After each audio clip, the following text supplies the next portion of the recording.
I fear not the dark itself, but what may lurk within it.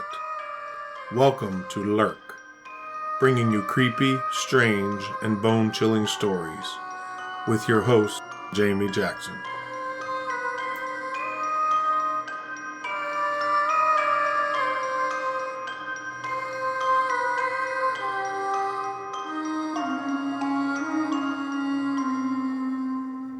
Hey lurkers, welcome to this week's episode. Just a heads up, this is going to be a little bit shorter than the last couple of episodes. That two-parter on the Mad Butcher of Kingsbury run was a doozy. Probably could have been 3 episodes, but I wanted to get it done in 2. So this one is not going to be 45 minutes long. Before we get started with our topic today, I did want to let you know that we are set up to be a vendor at the Wytheville, Virginia UFO Festival. That festival takes place on June 8th, 2024, and it is a free event. You do not need to purchase tickets. This is the 3rd annual Wytheville, Virginia UFO Festival, and they will have several speakers. There's a costume contest, tons of vendors, games, food, and some great photo opportunities. The event is set to start at 10 a.m. and runs until 6 p.m. So if you happen to be in the Wytheville, Virginia area, or you're interested in something to do on the June 8th weekend, head out to the Wytheville area and stop by and say hey. If you want further information, you can find it at wythevilleufofest.com. And Wytheville is spelled W-Y-T-H-E, Ville, UFOfest.com. I will put the link in the show notes for you, for those who are interested. And of course, the Whitehall, New York Sasquatch Festival is set for... Oh, I need to look at my calendar because I don't have it in my head. I believe it is September 28th. Is the Whitehall, New York Sasquatch Festival. So put it on your calendar. We have not been officially signed up yet, but we plan on going once again this year. There are a couple other possible vendor events that I may be at as well, but who knows? Stay tuned. As for our topic this week, we are going to look at 2 mysterious disappearances that occurred in the Grand Canyon National Park in Arizona. The Grand Canyon National Park encompasses 278 miles of the Colorado River and 1,217,262 acres. It celebrated its 100th anniversary on February 26, 2019. Within the park, there are 5 different climate zones that include a cold semi-arid, humid continental, dry cool summer, humid continental, dry warm summer, Mediterranean, and hot summer Mediterranean. In 2022, the park received more than 4.7 million visitors. The primary public use areas are the South Rim and the North Rim and adjacent areas of the canyon itself. Other areas are incredibly rugged and remote, though many places are accessible by pack trail and backcountry roads. The South Rim is more accessible than the North Rim and accounts for 90% of the park's visitation. The park is also a World Heritage Site. Seeing the Grand Canyon is on my personal bucket list.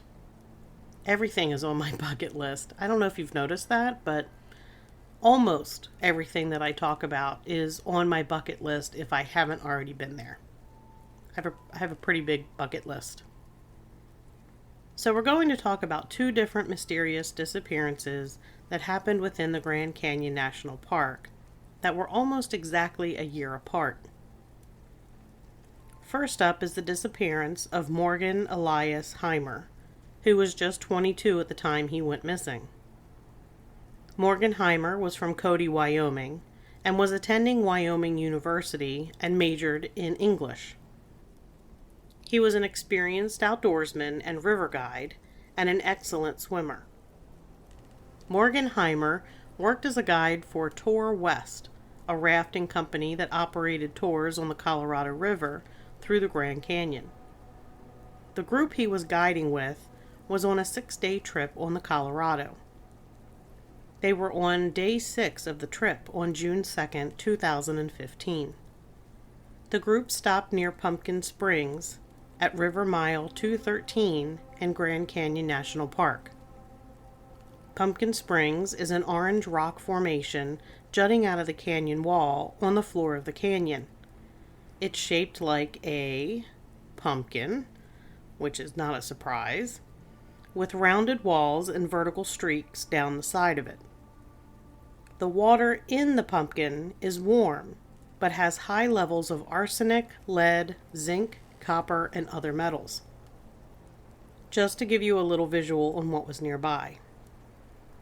It was 4 p.m., and the group had taken a side stream near Pumpkin Springs, and they were beginning to walk their boats back to the banks of the water.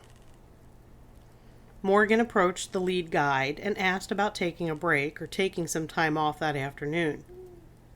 The lead guide walked away to talk to a client. When he looked back, Morgan was gone.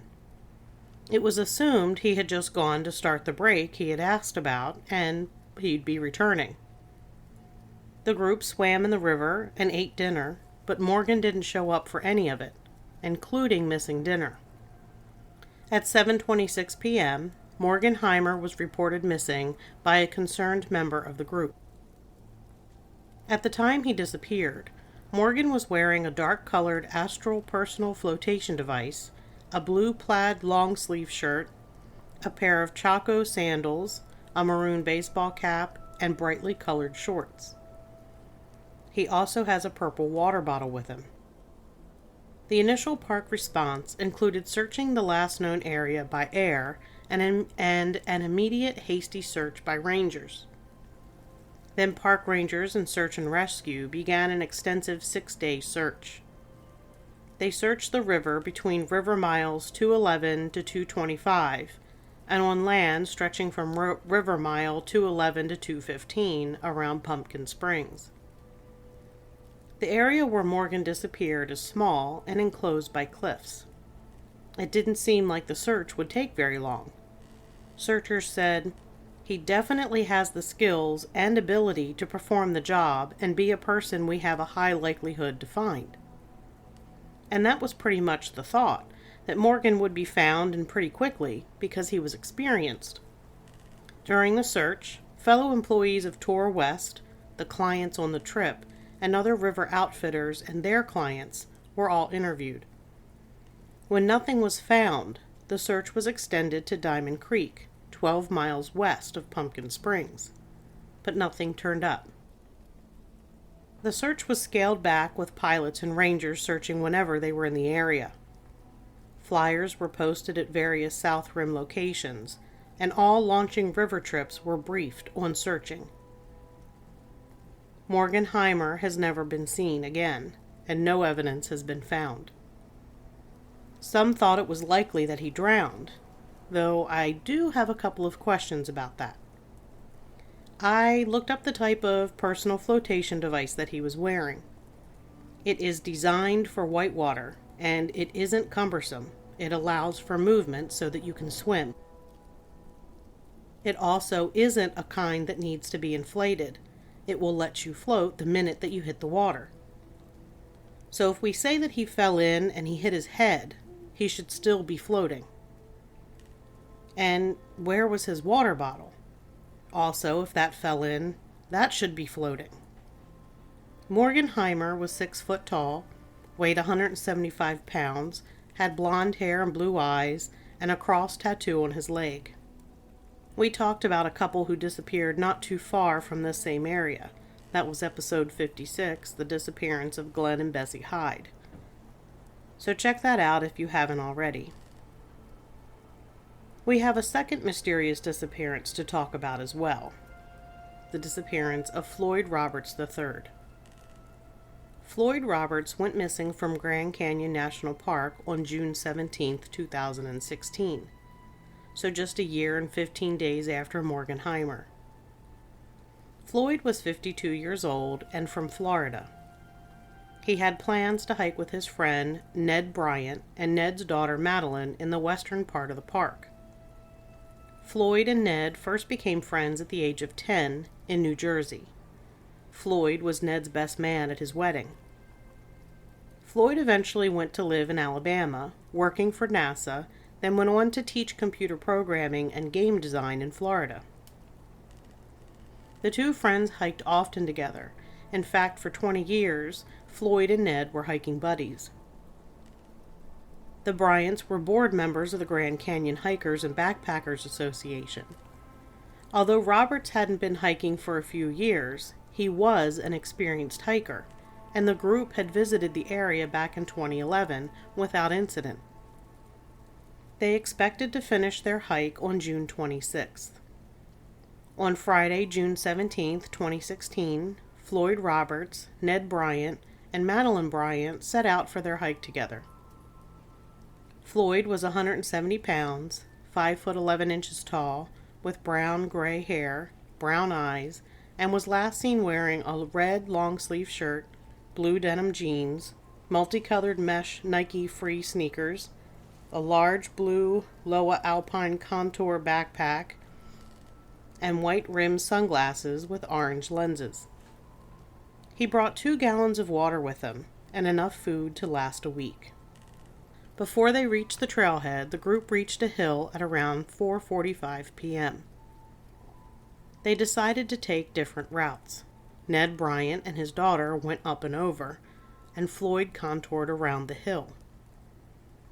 At that point, the group separated and agreed to meet at the other side of the hill. When Ned Bryant and his daughter reached the other side, they waited for Roberts. But Floyd Roberts didn't show up. They got anxious and started looking for him. They retraced their steps. They went back to the road, but nothing. Floyd had mysteriously vanished at that point. Floyd was last seen near Kelly Tanks, heading towards Trail Canyon, 214 Mile Canyon, Shanley Spring area, towards the river, but may have descended into 209 Mile Canyon. The area is in the extreme western portion of the Grand Canyon, in an area called the Grand Canyon Parashant National Monument. Ned Bryant and his daughter decided to camp for the night and then walk to an area with cell service. They were first able to report Roberts missing to the National Park Service on Saturday, June 18th at around 3 p.m. Temperatures in the Grand Canyon National Park were around 92 degrees, or 33.3 degrees Celsius, on the afternoon when Floyd was reported missing, and they were rising to 110 degrees on a subsequent couple of days. So it was hot, but Floyd had a reasonable supply of water.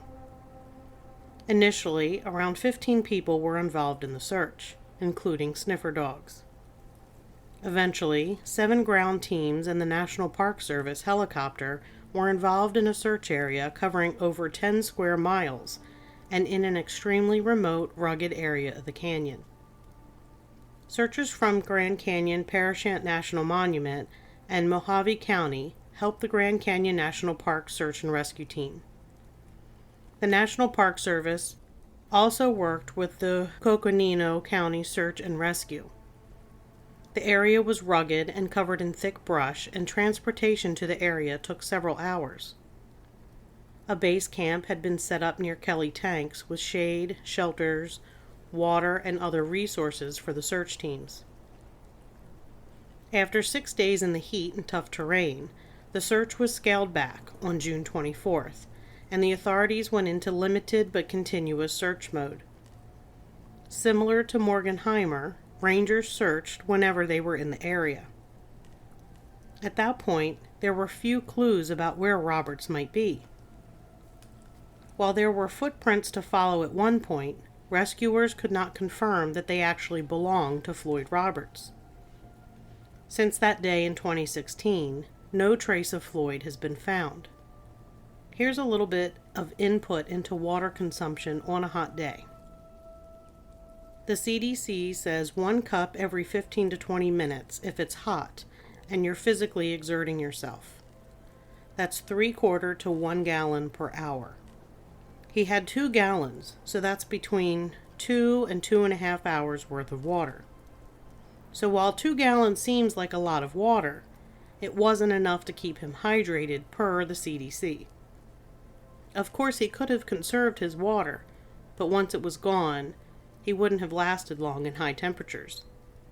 But still, if he was suffering from severe dehydration, wouldn't he have been found?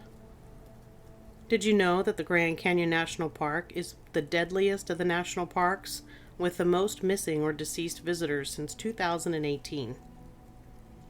They're the only park with a year-round helicopter on site.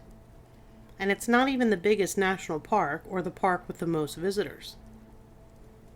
I'm going to throw a third case in here, though there isn't a lot of information on it.